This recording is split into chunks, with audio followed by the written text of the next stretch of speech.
hitz bat izango litzateke hazia. Lanki hazi bat da.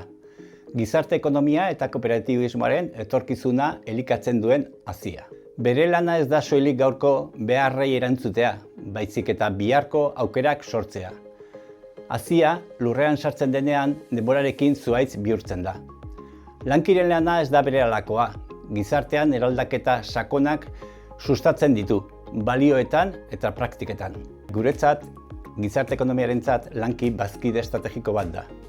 Lanki Euskal Herriko Ikerketa Kooperatiben Institutua delako hezkuntza eta industria errealitateaz lehen eskutik jabetzen da.